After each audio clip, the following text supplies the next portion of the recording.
ನಾವು ದೇವರನ್ನ ಮೆಚ್ಚಿಸೋದಕ್ಕೆ ಅಥವಾ ದೇವರ ಹತ್ತಿರ ಆಗೋದಕ್ಕೆ ಅಥವಾ ಪರಮಾತ್ಮನ ಜೊತೆಯಲ್ಲಿ ನಾವು ಮಾತಾಡ್ತೀವಿ ಅನ್ನೋ ವಿಚಾರ ಎಲ್ಲ ಹೇಳಿದ್ರಿ. ತಾವು ತಮ್ಮ ಕುಟುಂಬವನ್ನ ಬಿಟ್ಟು, ತಮ್ಮ ಸಂಸಾರವನ್ನು ಬಿಟ್ಟು, ತಮ್ಮ ತಂದೆ ತಾಯಿ ಎಲ್ಲರನ್ನ ಬಿಟ್ಟು ಸನ್ಯಾಸ ದೀಕ್ಷೆಯನ್ನ ತೆಗೆದುಕೊಳ್ಳೋದು, ಅವರ ತಮ್ಮ ಕುಟುಂಬದವ್ರ ಕತೆ ಹೇಗೆ ಅಥವಾ ಅವರನ್ನು ನೋಡ್ಕೊಳ್ಳೋರು ಯಾರು? ನಮಗೆ ದೇವರಿದ್ದಾರೆ ಅಂತ ಹೇಳಿದ್ರೆ ನಮ್ಮ ಪೋಷಕರು, ನಮ್ಮ ತಂದೆ ತಾಯಿಯವರಿಗೆ, ನಮ್ಮ ಕುಟುಂಬದವರಿಗೆ, ನಮ್ಮನ್ನು ನಂಬ್ಕೊಂಡವರ ಕತೆ ಏನು ಅನ್ನೋದು ಹಲವಾರು ಪ್ರಶ್ನೆ ಕೂಡ ಬಾಬಾ. ಸಂಸಾರಿಯಿಂದ ಸನ್ಯಾಸಿ ಆಗೋದಕ್ಕೆ ಅದಕ್ಕೆ ಯೋಗ ಇರಬೇಕು. ಎಲ್ಲರೂ ಆಗೋಕ್ಕಾಗಲ್ಲ. ನಮ್ಮ ಕಾಡದಲ್ಲಿ ಏನು ಮಾಡ್ತಾರೆ ಅಂತಂದರೆ, ಫಸ್ಟೇ ನಾವು ಬಂದ ಕೂಡಲೇ ನಾನು ಸನ್ಯಾಸಿ ಆಗಬೇಕು ಅಂತ ಅಂದ್ಕೊಳ್ಳಿ ನಮ್ಮ ಆಧಾರ್ ಕಾರ್ಡ್ ಕೊಡಬೇಕು. ಆಧಾರ್ ಕಾರ್ಡು ಅವ್ರದ್ದೇ ಆದಂಥ ನೆಟ್ವರ್ಕಿಂದ ವೆರಿಫಿಕೇಷನ್ ಆಗುತ್ತೆ. ನಮ್ಮಲ್ಲಿ ಸ್ಟೇಟ್ಮೆಂಟ್ ತೊಗೊಂಡಿರ್ತಾರೆ, ಏನು ಮದುವೆ ಆಗಿದೆಯಾ, ಮಕ್ಕಳಿದ್ದಾರಾ, ಇಲ್ಲ ಅಪ್ಪ ಅಮ್ಮ ಸತ್ತೋಗಿದ್ದಾರಾ, ಇಲ್ಲ ಇದ್ದರೆ ಸಾಕೋರಿದ್ದಾರಾ, ಅಣ್ಣ ತಮ್ಮಂದಿರಿದ್ದಾರಾ, ಅವ್ರು ಯಾವ ಥರ ನೋಡ್ಕೋತಾ ಇದ್ದಾರೆ. ನಾವು ಇದಕ್ಕೆಲ್ಲ ಅವರು ನಾವೇನು ಕೊಡಬೇಕಾಗಿಲ್ಲ. ಅವರೇ ಕ್ವಶನ್ ಹಾಕ್ಕೊಂಡು ಅದಕ್ಕೆ ಆನ್ಸರ್ ತೊಗೊಂಬರ್ತಾರೆ. ಅವರು ಒಂದು ವಾರದಲ್ಲಿ ಅವ್ರಿಗೆ ಆನ್ಸರ್ ಬರುತ್ತೆ. ನಮ್ಮ ಅಖಾಡ ಪ್ರತಿಯೊಂದು ಸ್ಟೇಟ್ನ ಪ್ರತಿಯೊಂದು ಜಿಲ್ಲೆಗಳಲ್ಲೂ ನಮ್ಮ ಅಖಾಡದ ಸದಸ್ಯರು ಇರ್ತಾರೆ, ಅಂದರೆ ಸಾಧುಗಳಿದ್ದಾರೆ. ಅವ್ರ ಕಡೆಯಿಂದನೋ ಇಲ್ಲ ಅವ್ರದ್ದೇ ಆದಂಥ ಒಂದು ನೆಟ್ವರ್ಕ್ ಇದೆ. ನಮ್ಮ ಅಖಾಡ ಮಂಡಳಿಗಳಿಗೆ ಅವ್ರದ್ದೇ ಆದಂಥ ಒಂದು ನೆಟ್ವರ್ಕ್ ಇರುತ್ತೆ. ಆ ನೆಟ್ವರ್ಕಿಂದ ಅವರೆಲ್ಲ ಅವ್ರ ವಿಚಾರಗಳನ್ನು ತಿಳ್ಕೊಂಡು ಆಮೇಲೆ ದೀಕ್ಷೆ ಕೊಡ್ತಾರೆ. ದೀಕ್ಷೆ ಕೊಟ್ಟಾದ್ಮೇಲೆ ನಾವು ಸಂಸಾರದಿಂದ ನಾವು ದೂರ ಇರಲೇಬೇಕು. ಈಗ ತಮಗೆ ಆ ರೀತಿ ಭಾವನೆಗಳು ಅಥವಾ ಸಹಜವಾಗಿ ಒಬ್ಬ ಮನುಷ್ಯ ಅಂತ ಹೇಳಿದ್ರೆ ಆತನಿಗೆ ಲೈಂಗಿಕವಾದಂಥ ಆಕರ್ಷಣೆಗಳು ಅದು ಸಹಜವಾಗಿ ಆಗತ್ತೆ. ಸನ್ಯಾಸಿಗಳು ಅಂತ ಹೇಳಿ ಬಂದಾಗ ಅವ್ರು ಹೇಗೆ ಅದನ್ನು ನಿಗ್ರಹಿಸ್ತಾರೆ ಗುರುಗಳೇ? ಹೌದು, ನಿಮ್ಮ ಮಾತು ಸತ್ಯ. ಈ ನಾನು ನಿನ್ನೆನೇ ಹೇಳಿದ್ದೆ, 3 ವರ್ಷಗಳವರೆಗೂ ಸನ್ಯಾಸಿಗೆ ತನ್ನ ಫೀಲಿಂಗ್ಸ್ ಅನ್ನೋದು ಇರುತ್ತೆ, ಭಾವನೆಗಳು. ತಂದೆ ತಾಯಿ ಆಮೇಲೆ ಹೆಂಡತಿ ಮಕ್ಕಳು, ಆಮೇಲೆ ನನ್ನ ಊರು, ನನ್ನ ಜನ, ನನ್ನ ಫ್ರೆಂಡ್ಸು ನನ್ನದು ಅನ್ನೋದು ಜಾಸ್ತಿ ಇರುತ್ತೆ. ಇದು ಭಾವನೆಗಳು ಜಾಸ್ತಿ ಇರುತ್ತೆ.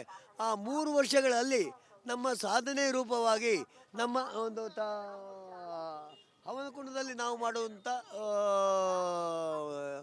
ಹವನದ ಫಲವಾಗಿ ನಾವು ಅದನ್ನು ಸಾಧಿಸಬೇಕಾಗುತ್ತೆ ಇರುತ್ತೆ. 3 ವರ್ಷಗಳವರೆಗೂ ಯಾವುದೇ ಸಾಧುವನ್ನು ಅಷ್ಟು ಈಸಿಯಾಗಿ ಮರೆಯೋಕ್ಕಾಗಲ್ಲ. ಇನ್ನು ಕೆಲವರು ದೃಢ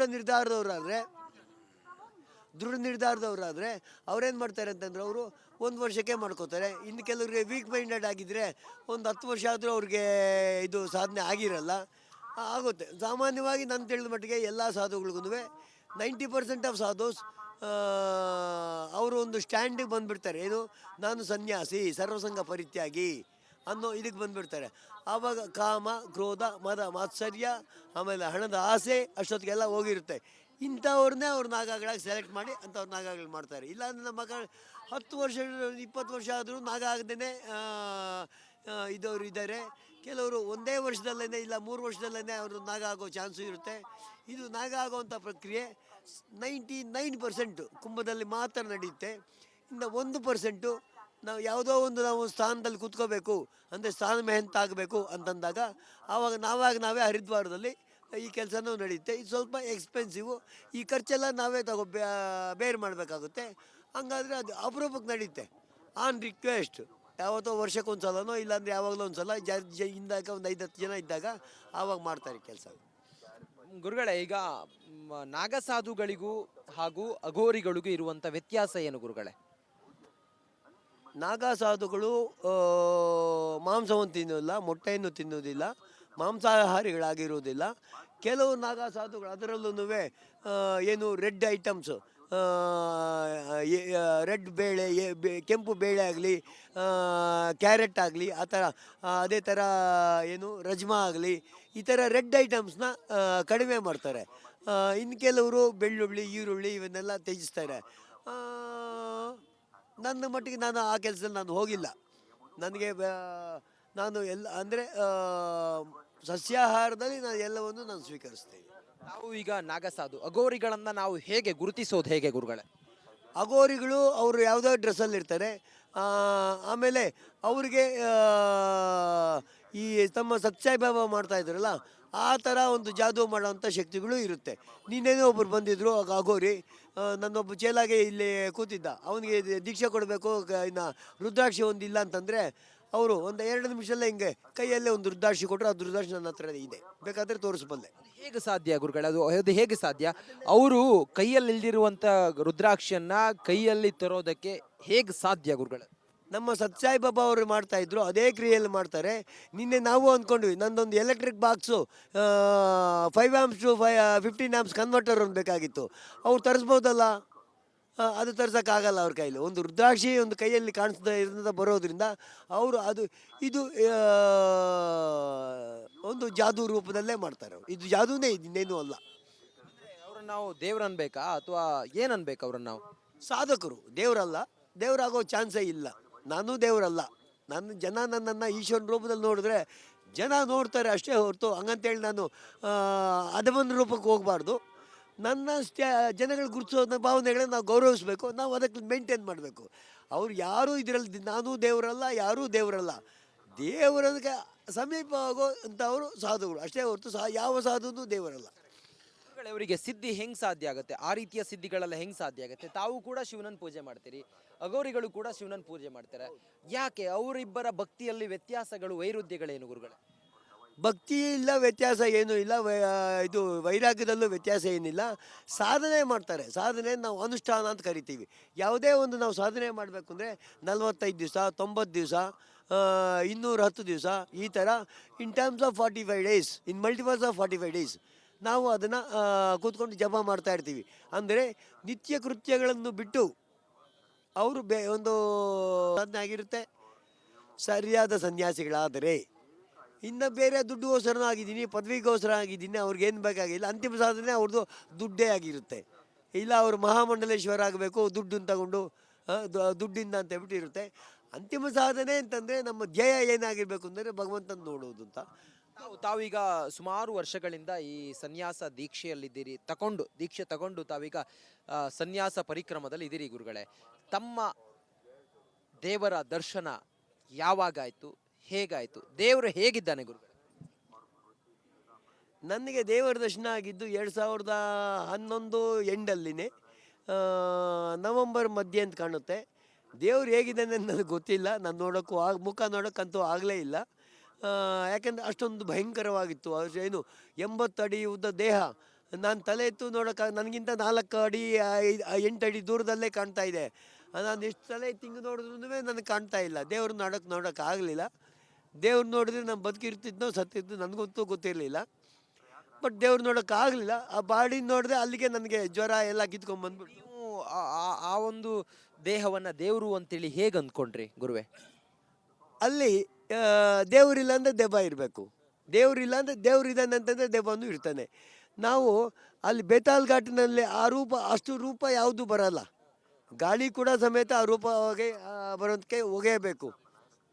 ಹೊಗೆಯಲ್ಲಿ ಒಂದು ರೂಪ ಕಾಣ್ಬೋದು. ಇದು ಆ ಥರ ಅಲ್ಲ. ನಾನಿದ್ದು ನದಿ ತೀರದ ಬೆಟ್ಟ, ಆ ಕಡೆ ಈ ಕಡೆ 3 ಕಡೆಗಳಿಂದ ಗಾಳಿ ಬರುತ್ತೆ, ಒಳ್ಳೆಯ ಗಾಳಿ ಇರುತ್ತೆ. ಆದರೆ ಗಾಳೀಲಿ ಏನು ಹೊಗೆನೂ ನಿಂತ್ಕೊಳ್ಳಲ್ಲ ಮನುಷ್ಯನ ಆಕಾರದಲ್ಲಿ. ಅಷ್ಟು ಮನುಷ್ಯನ ಆಕಾರದಲ್ಲಿ ನಿಂತ್ಕೋಬೇಕು ಅಂದರೆ ಹೊಗೆ ತುಂಬ ಕಷ್ಟನೇ. ಆದರೆ ಅದು ನಾನು ತಗೊಂಬಂದಿದ್ದರಿಂದ ಆ ಅಕ್ಕಿ ಮತ್ತು ಗೋಧಿ ಇದು ಏನು ಉದ್ದಿನ ಕಾಳನ್ನು ಕಿಚಡಿ ಅಂತೀವಿ. ಆ ಕಿಚಡಿ ನನ್ನ ಕಿಚಡಿ ಕೊಡು ಅಂತೇಳಿ ನನ್ನ ಹಿಂಭಾಗ ಬಂದಿದ್ದು. ನಾನು ನಮ್ಮ ಅಲ್ಲಿಂದ ಸ್ಥಾನ ಗುರುಗಳನ್ನು ಕೇಳಿದಾಗ ಅವರು ಆಚೆ ಕಡೆ ನೋಡು ಅಂತ ಹೇಳಿದ್ದು. ನಾನು ಆಚೆ ಕಡೆ ನೋಡೋಷ್ಟೊತ್ತಿಗೆ ಅದು ಸ್ಥಾನ ಗುರುಗಳು ಅಲ್ಲಿಂದ 40 ವರ್ಷಗಳಿಂದ ಅಲ್ಲೇ ಇದ್ದಾರೆ. ಅವರು ಕೇದಾರ್ನಾಥಲ್ಲಿದ್ದರು ಮೊದಲು. ಅಲ್ಲಿ 13ರ ಒಂದು ಇದರಲ್ಲಿ ಅನಾಹುತಗಳಲ್ಲಿ ಅವ್ರದ್ದು ಎಲ್ಲನೂ ಕೊಚ್ಕೊಂಡು ಆಯಿತು. ಅದಕ್ಕೆ ಅವ್ರ ಪರಿಹಾರನೂ ಬಂತು. ಅಲ್ಲಿ ಸಾಧನೆ ಮಾಡಿದಂಥ ಗುರುಗಳು, ಸಾಧಕರವರು, ಅವ್ರು ತುಂಬ ದೊಡ್ಡ ಸಾಧಕರು. ಅವ್ರು ಸಾಧನೆ ಮಾಡಿದ್ರು. ಅವ್ರು ಒಳಗಡೆ ಕೂತ್ಕೊಂಡು ನಾನು ಕ್ವಶನ್ ಹೇಳೋಷ್ಟೊತ್ತಿಗೆ ಅವ್ರು ಆನ್ಸರ್ ಕೊಟ್ಟರು ಅಂತಂದರೆ ಅಲ್ಲಿ ಏನೋ ಆಗಿದೆ. ಅವ್ರಿಗದು ಗೊತ್ತು. ಅವ್ರು ಮಾಡಿರೋಕ್ಕಾಗಲ್ಲ. ಭೂತಾನ ಅವ್ರು ಮಾಡೋಕ್ಕಾಗಲ್ಲ. 80 ಅಡಿ ಭೂತ ಮಾಡೋಕ್ಕಾಗಲ್ಲ.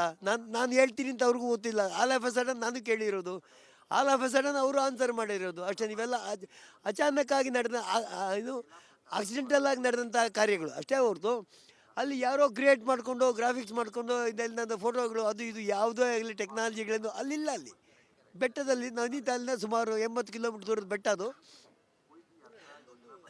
ಪ್ರಾಥಮಿಕವಾದಂಥ ಪ್ರಶ್ನೆ ಇದೆ ಗುರುಗಳೇ. ಈಗ ಸಾಮಾನ್ಯ ಜನ ಸಾಧು ಸಂತರನ್ನ ಅವರು ದೇವರಿಗೆ ಹತ್ತಿರ ಇದ್ದಾರೆ ಅನ್ನೋದಕ್ಕೋಸ್ಕರ ನಾವು ಸಾಧು ಸಂತರನ್ನ ಪೂಜ್ಯ ಭಾವದಿಂದ ನೋಡೋದಾ, ಅಥವಾ ಅವರು ದೇವರ ಸ್ವರೂಪಿಗಳು ಅಂಥೇಳಿ ನಾವು ಅವರನ್ನು ನೋಡಬೇಕಾ, ಅಥವಾ ಅವರ ನೇಮ ನಿಷ್ಠೆಗಳು ಅಥವಾ ಅವರ ಒಂದಿಷ್ಟು ಜಪ ತಪಗಳಿಂದ ದೇವರು ಅವರಿಗೆ ಬೇಗ ಒಲಿಯಬಹುದು ಅಂಥೇಳಿ ನಾವು ಅವರನ್ನು ನೋಡಬೇಕಾ? ಹೆಂಗೆ ಗುರುಗಳೇ ನಾವು ಸಾಮಾನ್ಯ ಜನ ಸಾಧು ಸಂತರು ಅಥವಾ ನಾಗಸಾಧುಗಳು ಅಗೋರಿಗಳನ್ನು ಹೇಗೆ ನೋಡಬೇಕು? ತಮ್ಮ ಮನಸ್ಸಲ್ಲಿ ಏನು ಭಾವನೆಗಳಿದ್ದಾವೆ ಗುರುಗಳೇ? ನಾಗ ಸಾಧುಗಳು ಯಾರು ಸಾಧು ಸಂತರು, ನಾನು ನೋಡಿದ ಉತ್ತರಾಖಂಡ್ ಮಟ್ಟಿಗೆ ಹೇಳಬೇಕು ಅಂತಂದರೆ ಅಲ್ಲಿನ ಜನ ನಮ್ಮನ್ನು ಶಿವನ ರೂಪ ಅಂತಲೇ ಕರೀತಾರೆ, ರೂಪ ಅಂತಲೇ ಕರೀತಾರೆ. ಆಮೇಲೆ ನಾನು ಹರಿಯಾಣದಲ್ಲೂ ನೋಡಿದೆ, ರಾಜಸ್ಥಾನ್ ಹರಿಯಾಣಗಳಲ್ಲೂ ಅಲ್ಲಿಂದ ವಲಸೆ 800 ವರ್ಷಗಳ ಹಿಂದೆ ವಲಸೆ ಹೋದಂಥ ಜನನೇ ಉತ್ತರಾಖಂಡಿಗಳು. ಇನ್ನು ಎಲ್ಲೂ ಉತ್ತರಾಖಂಡಿಗಳು ಯಾರೂ ಉತ್ತರಾಖಂಡಿಗಳಲ್ಲ. ಅಲ್ಲಿಂದ ಹೋದಂಥ ಠಾಕೂರು ಪಂಡಿತರು ಎಲ್ಲನೂ ಇಲ್ಲಿ ಉತ್ತರಾಖಂಡಲ್ಲಿ ನಿಲ್ಲಿಸಿದ್ದಾರೆ. ರಾಜಸ್ಥಾನಲ್ಲೂ ನಾನು ಇದೇ ಕಲ್ಚರ್ ನೋಡಿದೆ, ಇದು ಹರಿಯಾಣ ರಾಜಸ್ಥಾನಲ್ಲೂ ನಾನು ಇದೇ ಕಲ್ಚರ್ ನೋಡಿದೆ. ಉತ್ತರ ಭಾರತದ ಮಟ್ಟಿಗೆ ಹೇಳಬೇಕು ಅಂತಂದರೆ ಅವರನ್ನು ಸಾಧುಗಳು ಅಂತಲೂ ಏನು ದೇವರ ರೂಪ ಅಂತಲೂ, ದಕ್ಷಿಣ ಭಾರತದ ಮಟ್ಟಿಗೆ ಹೇಳಬೇಕು ಅಂತಂದರೆ ಇವರೇನೋ ಜೀವನೋಪಾಯಕ್ಕೆ ಅವ್ರ ಪಾಡಿಗೆ ಅವರಿದ್ದಾರೆ, ಧ್ಯಾನ ಮಾಡಿಕೊಂಡು ವೈರಾಗ್ಯದಿಂದ ಯಾವುದೋ ಅವ್ರ ರೀಸನ್ ಅವರವರ ನೋಡುವವರ ಕಣ್ಣಿಗೆ ಕಾಮಾಲೆ ಕಣ್ಣಿಗೆ ದುನಿಯಾ ಎಲ್ಲ ಹಳ್ಳಿ ಅನ್ನೋ ಥರ ಅವರು ನೋಡುವವರ ಭಾವನೆ ಇರ್ತಕ್ಕಂಥ ನಮ್ಮನ್ನು ನೋಡ್ತಾರೆ. ದಕ್ಷಿಣ ಭಾರತೀಯರಿಗೆ ಯಾಕೆ ಈ ರೀತಿಯ ಒಂದು ನಿರಾಸಕ್ತಿ ಅನ್ನೋದಕ್ಕಿಂತ ಅವರ ಭಾವನೆ ಹಂಗಿರೋದಕ್ಕೆ ಏನು ಕಾರಣ ಇರ್ಬೋದು? ಉತ್ತರ ಭಾರತೀಯರು ಯಾಕೆ ಈ ಸಾಧು ಸಂತರು ಸನಾತನಿಗಳನ್ನು ಇಷ್ಟು ನಂಬುತ್ತಾರೆ? ಯಾಕೆ ಸಾಧು ಸಂತರು ಉತ್ತರ ಭಾರತದಲ್ಲೇ ಹೆಚ್ಚಾಗಿ ಕಾಣಿಸಿಕೊಳ್ತಾರೆ? ಈ ಪ್ರಶ್ನೆಗೆ ಗುರುಗಳ ತಮ್ಮ ಉತ್ತರ. ನಾವು ವೈಜ್ಞಾನಿಕವಾಗಿ ತಗೊಂಡಾಗ ನಮ್ಮ ಉತ್ತರ ಭಾರತದ ಜನ ಮಂಗೋಲಿಯಾದಿಂದ ಏನು ಲಕ್ಷಾಂತರ ವರ್ಷಗಳಿಂದ ಸಾವಿರಾರು ವರ್ಷಗಳಿಂದ ಯಾವಾಗಲೂ ಅಲ್ಲಿಂದ ಮೈಗ್ರೇಟ್ ಆಗಿ ಬಂದಿರುವವರು. ದಕ್ಷಿಣ ಭಾರತದಲ್ಲಿ ಇರುವಂಥವರು ದ್ರಾವಿಡಿಯನ್ಸ್. ನಾವು ಇವತ್ತು ಏನು ತಮಿಳ್ನಾಡಲ್ಲಿ ನೋಡ್ತಾ ಇದ್ದೀವಿ ಏನು ಗಲಾಟೆಗಳನ್ನು, ಅವರು ಮೊದಲಿಂದ ಅವರು ಸನಾತನ ಬಗ್ಗೆ ಅವರು ಈಗಲೂ ನೋಡಿದೆ. ನಾನು ಹೋದ ವರ್ಷನೋ 2 ವರ್ಷಗಳಿಂದ ಯಾರೋ ಮುಖ್ಯಮಂತ್ರಿ ಮಗ ಅವನು ಹುಚ್ಚುಚ್ಚಾಗೆಲ್ಲ ಮಾತಾಡಿದ ಸನಾತನ ಧರ್ಮ ಇಲ್ಲ, ಅದು ಇಲ್ಲ, ಇದು ಇಲ್ಲ ಅಂತ. ಅದೇ ಪ್ರಸಿದ್ಧವಾದ ಅತಿ ದೊಡ್ಡ ಹಿಂದೂ ದೇವಸ್ಥಾನ ಇರುವುದು ಇದೇ ತಮಿಳುನಾಡಿನ ಕುಂಭಕೋಣಂನಲ್ಲಿ. ಅತಿ ದೊಡ್ಡ 2 ಎಕರೆಯಲ್ಲಿ ದೇವಸ್ಥಾನಗಳಿವೆ. ನಾವು ಅದನ್ನೆಲ್ಲ ನೋಡಿದಾಗ ಈ ದ್ರಾವಿಡನ್ನರ ಆಕ್ರಮಣದಿಂದ ಈ ಉತ್ತರ ಭಾರತೀಯರ ಒಂದು ಕಲ್ಚರ್ ಮೇಲೂ ಅವರು ಅಲ್ಲಿ ಪ್ರಭಾವಗಳನ್ನು ಬೀರಿ, ದ್ರಾವಿಡನ್ಸ್ ಪ್ರಭಾವವನ್ನು ಬೀರಿ ಮೊದಲಿಂದಲೂ ರಾಜರ ಮಹಾರಾಜರ ಕಾಲದಿಂದಲೂ ದಕ್ಷಿಣ ಭಾರತದ ಆಡಳಿತ ಬೇರೆ ಕಡೆ ಇತ್ತು. ಪಲ್ಲವರಾಗಲಿ ಚಾಳುಕ್ಯರಾಗಲಿ ಇವರ್ಯಾರು ಉತ್ತರ ಭಾರತಕ್ಕೆ ಬರಲಿಲ್ಲ. ಅಶೋಕ ಬಂದ್ರೂ ಇಲ್ಲಿಗೂ ಮಹಾರಾಷ್ಟ್ರದವರೆಗೂ ಬಂದಷ್ಟೇ ಹೊರತು ಕನ್ಯಾಕುಮಾರಿವರೆಗೂ ಅಶೋಕನೂ ಬರಲಿಲ್ಲ. ಜಾಸ್ತಿ ರಾಜರ ಕಾಲದಿಂದಲೂ ಈ ದ್ರಾವಿಡನ್ ಕಲ್ಚರ್ ಮೇಲ್ಗೈಯನ್ನು ಸಾಧಿಸಿದೆ ದಕ್ಷಿಣ ಭಾರತದಲ್ಲಿ. ನೀವು ಅದೇ ರೀತಿಯಾಗಿ ನೋಡಿದಾಗ ತಮಿಳ್ನಾಡಲ್ಲಿ ಇವತ್ತಿಗೂ ನೀವು ಹಿಂದಿ ಮಾತಾಡಿದ್ರೆ ಓಡಿಸ್ಕೊಂಡ್ಬರ್ತೀರ. ತಮಿಳ್ನಾಡಲ್ಲಿ ಹಿಂದಿ ಮಾತಾಡಿದ್ರೆ ನೀವು ಕನ್ನಡದವರಾಗಲಿ ಓಡಿಸ್ಕೊಂಡ್ಬರ್ತಾರೆ. ಯಾಕೆ ಇದು ನನ್ನ ಖುದ್ದು ಎಕ್ಸ್ಪೀರಿಯೆನ್ಸ್ ಆಗಿ ನಾನು ಅಲ್ಲಿ main railway station city railway station ಮುಂದೆ ಇದು ಅವನಿಗೆ ಕನ್ನಡದಲ್ಲಿ ಕೇಳೋಕ್ಕೆ ನನಗೆ ಭಯ ಬಂದುಬಿಟ್ಟು ಅವನು. ನಾನು ಹೋಗಿದ್ದೆ ಯಾವಾಗಲೂ ನನಗೆ ಇಸ್ವಿ ಗೊತ್ತಿಲ್ಲ. ಐ ಥಿಂಕ್ ಆ ಟೈಮಲ್ಲಿ ನಾನು ದಾಲ್ಮಿಯಾ ಸಿಮೆಂಟಲ್ಲಿದ್ದೆ, ಕರೆಕ್ಟ್ ದಾಲ್ಮಿಯಾ ಸಿಮೆಂಟಲ್ಲಿದ್ದೆ. ಆವಾಗ ನನಗೆ ಆ ಎಕ್ಸ್ಪೀರಿಯೆನ್ಸ್ ಆಯ್ತಲ್ಲಿ. ಆಮೇಲೆ ನಾನು ಯಾವತ್ತೂ ಅರ್ಧಂಬರ್ಧ ತಮಿಳು ಅಲ್ಲೇ ಮಾತಾಡಿ ಅವ್ರಿಗೆ ಅದೇ ಅವ್ರ ಖುಷಿ. ತಪ್ಪು ಮಾತಾಡಿದ್ರು ಅವ್ರ ಖುಷಿ. ನನಗೆ ಯಾರೋ ತಪ್ಪು ಮಾತಾಡಿ ನಾನು ಕರೆಕ್ಟ್ ಮಾಡಬೇಕು ಅಂತ ಅನಿಸುತ್ತೆ. ನಿನಗೇನು ಗೊತ್ತೋ ಅದನ್ನ ಸರಿಯಾಗಿ ಮಾತಾಡಪ್ಪ ಅಂತಲೇ ಹೇಳ್ತೀನಿ. ಇದು ನಿಮ್ಮೆಲ್ಲ ಪ್ರಶ್ನೆಗಳನ್ನು ನಾವು ಗುರುಗಳವರೆಗೂ ಕೂಡ ತಲುಪಿಸಿ ಅದರಿಂದ ಉತ್ತರ ಪಡೆದುಕೊಳ್ಳುವಂಥ ಪ್ರಯತ್ನವನ್ನು ಮಾಡಿದ್ವಿ. ಅವರು ಕೂಡ ಯಾವುದೇ ಮುಜುಗರ ಇಲ್ಲದೆ ಎಲ್ಲ ಪ್ರಶ್ನೆಗಳಿಗೂ ಕೂಡ ಸರಿಯಾದ ಅವರಲ್ಲಿದ್ದಂಥ ವಿಚಾರಗಳನ್ನು ರಿಪಬ್ಲಿಕ್ ಕನ್ನಡಕ್ಕೆ ತಿಳಿಸುವಂಥ ಪ್ರಯತ್ನವನ್ನು ಮಾಡಿದರು. ಕರ್ನಾಟಕದವ್ರು ಯಾರೇ ಬಂದರೂ ಕೂಡ ಬಾಬಾ ಅವ್ರನ್ನ ಭೇಟಿಯಾಗಿ ತಮ್ಮ ಎಲ್ಲ ವಿಚಾರಗಳನ್ನು ಬಾಬಾ ಅವರ ಬಳಿಯಲ್ಲಿ ಹೇಳಿ ನಿಮ್ಗೆ ಅದರಿಂದ ಉತ್ತರವನ್ನು ಪಡೆದುಕೊಳ್ಬೋದಾಗಿದೆ. ಬಾಬಾ ಈಗ ನೀವು ನೋಡ್ತಿರೋ ಹಾಗೆ ಅವರ ಒಂದು ಸಾಧನೆ ಬಗ್ಗೆ ಅವರು ಹೇಳ್ತಾ ಇದ್ರು, ನಾನು ಅಷ್ಟೆಲ್ಲ ಇದ್ದು ಯಾಕೆ ಬಂದೆ, ಈ ಜೀವನ ಅನ್ನೋದೇನು ಅಥವಾ ಬದುಕು ಅನ್ನೋದೇನು ಅಥವಾ ಇದೆಲ್ಲದ್ರ ಬಗ್ಗೆಯೂ ಕೂಡ ಅವರಿಂದ ಒಂದು ಉತ್ತರ ನಮ್ಗೆ ಸಿಕ್ಕಿದೆ. ನಿಮಗೂ ಕೂಡ ಕರ್ನಾಟಕದವ್ರು ಯಾರೇ ಬಂದರೂ ಕೂಡ ನಿರಂಜನಿ ಅಖಾಡದ ಎಡಭಾಗಕ್ಕೆ ನೀವು ಬಂದರೆ ಬಾಬಾ ಅವರನ್ನು ತಾವು ಭೇಟಿ ಮಾಡಬಹುದಾಗಿದೆ. ಅವರ ಆಶೀರ್ವಚನ ಮತ್ತು ಅವರ ಆಶೀರ್ವಾದವನ್ನು ತಾವು ಪಡಿಬಹುದಾಗಿದೆ. ಕ್ಯಾಮ್ರಾ ಪರ್ಸನ್ ಕೃಷ್ಣ ಜೊತೆ ನಾನು ರಂಜಿತ ಶ್ರೀಯ, ರಿಪಬ್ಲಿಕ್ ಕನ್ನಡ, ಪ್ರಯಾಗ್ರಾಜ್ನಿಂದ ಕುಂಭಮೇಳಕ್ಕಾಗಿ. ನಮಸ್ಕಾರ.